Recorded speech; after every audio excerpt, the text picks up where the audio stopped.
हुकूमत कैसे की? ईद का मौका आया, 12 बच्चे थे। माँ से आकर कहने लगे, माँ जी ईद करीब है, अब्बा से कहो कपड़े तो लेकर दें। 3 बर्रे आजम के हुकूमत है।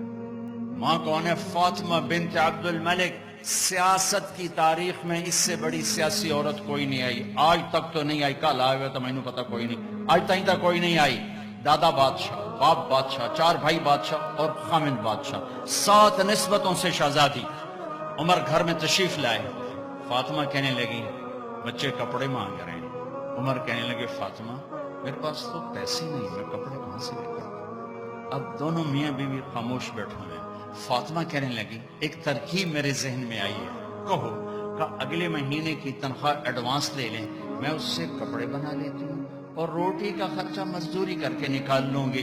हाँ हाँ हाँ, ये ठीक, ये ठीक। बाहर निकले उनके खजानची मुजाहिम, अभी उन्हीं की तरबियत याफ्ता मुजाहिम भाई वजीर खजाना का, जी भाई हमें अगले महीने की तनख्वाह एडवांस दे दें, हमने बच्चों के कपड़े बनाने हैं। उन्होंने कहा अमीरुल मोमिनीन अभी देता हूँ, बस आप लिख के दे दें कि आप 1 महीना जिंदा रहेंगे, फिर मैं दे दूंगा। अब मुझे लिख के दे दें कि आप 1 महीना जिंदा रहेंगे, फिर मैं आपको तनख्वाह दे दूंगा।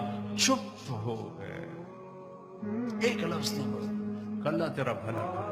घर आकर फरमाया, फातिमा बच्चों से कह दो कि तुम्हारा बाप कपड़े लेके नहीं दे सकता।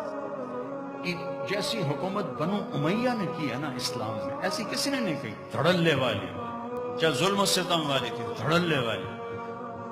खानदान ईद की नमाज के बाद मिलने आ रहा है शाही कर्रो फर में, और बच्चे भी मिलने आ रहे हैं सादा लिबास में। तो उमर कहने लगे, बच्चों आज तुम्हें अफसोस तो होगा कि हमारा बाप कपड़े भी लेके न दे सका।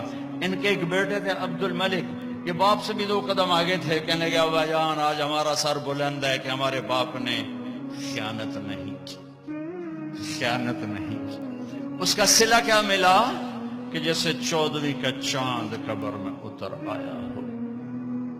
2.25 साल में किसी भेड़िए ने बकरी पे हमला नहीं किया। एक चरवाहे की बकरी को भेड़िए ने उठाया, चरवाहा रोने बैठ गया। साथी ने कहा, रोने की क्या बात है, ये तो होता ही रहता है। कहने, बकरी पे नहीं हुए, मैं उमर बिन अब्दुल अजीज पे रोया हूं, मुझे लगता है वो आज मर गया है। कबू कैसे? कि जब से खलीफा बना है किसी भेड़िए ने मेरी बकरी पे हाथ नहीं डाला। आज जो ये भेड़िया आया है तो मुझे लगता है उमर चला गया। वही दिन था जब उमर बिन अब्दुल अजीज दुनिया से तशरीफ ले गए थे।